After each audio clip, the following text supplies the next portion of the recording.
Tole jalqabarratti baga nagaanii gara istiidiyoo keenyaatti dhufte siin jenna.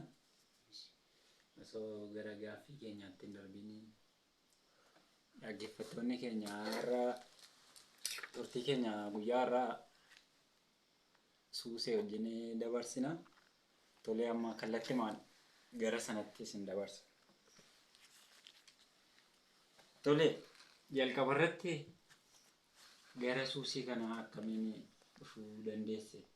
Maqaa kee nu ibsitee achi booda itti fuftee nu ibsitaa jechuudha gaaffii kanaatti.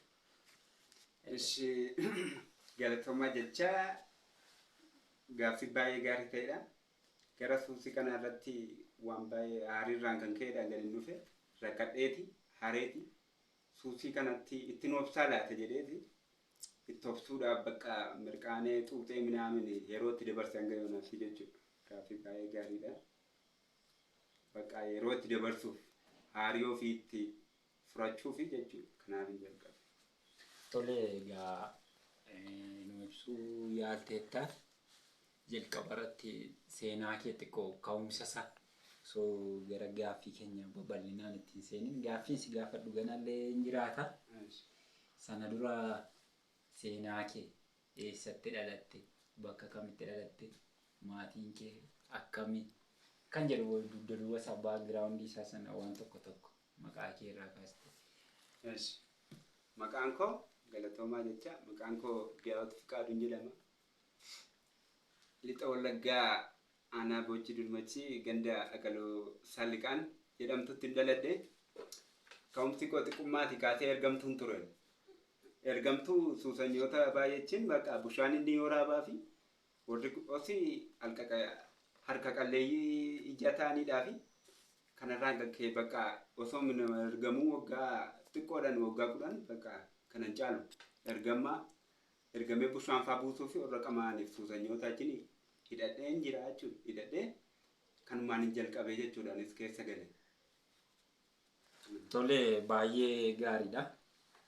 Akkamii suusii kana yeroo fayyadamtu fakkeenyaaf waan baay'ee mudannoon jiraachuu danda'a. Fakkeenyaaf waan suusii kana gaafa dhabdu fakkeenyaaf qarshii dhabuu dandeessa.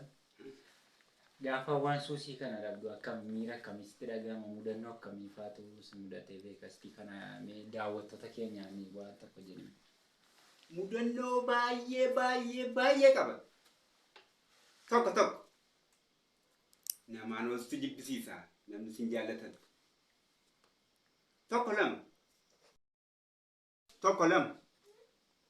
Tokko lama irratti gaafa waan suusii kanaa dhabdu way eessaa fuutee achi fuute way yoo si'atama ta'e atu yoo kana hundaa dhabde yoo jinnibe kan hundaa waan ati dhabde yoo ta'e maabiraatii qabachuu naa wayya gaafa baay'ee gaarii ta'e. Eeshi amma gaaffiin itti aanu akkamiin gara fuulduraatti suusii kana dhiisuudhaaf karoora qabdaa? Suusiin yeroo baay'ee sammuu namaa irratti illee dhiibbaa baay'ee qaba.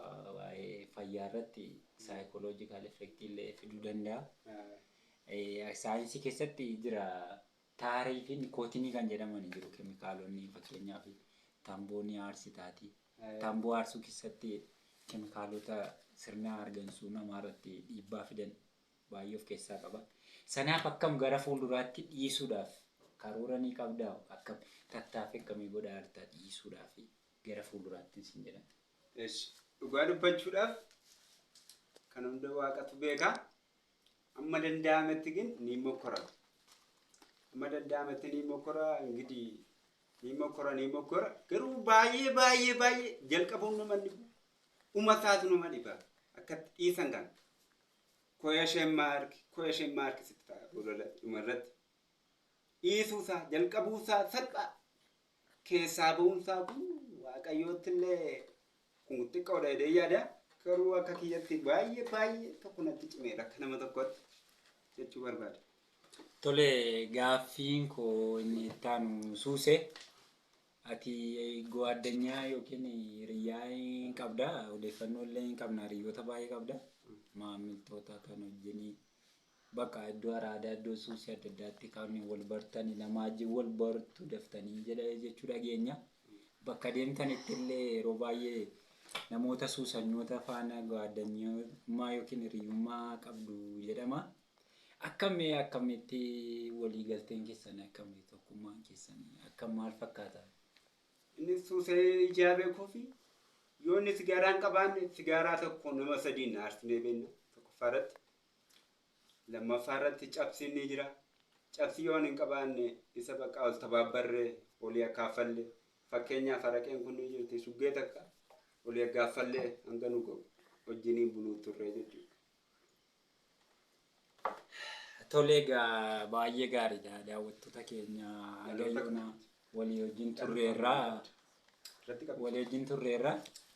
ammas gaaffiin itti yaadu akkamii dhaamsa maal qabdamee tole egaa suusee gaaffii koo inni dhumaa akkamii dhaamsa akkamii qabda dhalootaaf gara fuulduraatti akka eger borisii mudannoo baay'een si mudateera waan ta'eef bor akkam dhaloota akka mudannoon kun daddabalee mudanneef akkamii dhaamsa akkamii dhaamtaaf jechuu barbaada. Gaaffii baay'ee gaariidha. Mikinaata malee waan hojjetina. Arrakkadheetin jedhe isin yoo rakkattanii wanta kana abadan ofitti hin butina. Wayyoo. Jalqabuun nama dhibu. Dhumasaa wayyoodha dhumisaa. Wanta kana jechuudha. Mikinaata qaba. Mikinaata siif himee hin jira. Wanta kana akka kooyoo taataniyyuu hin jammarina wanta kana. Kaatoo generation. Wanta kana hin jalqabina. Dhugaan isiniif. Wanta kana hin jammarina. Wanta kana bu'aalaansaa wayyoo ta'a. Fixeen jira. Bakka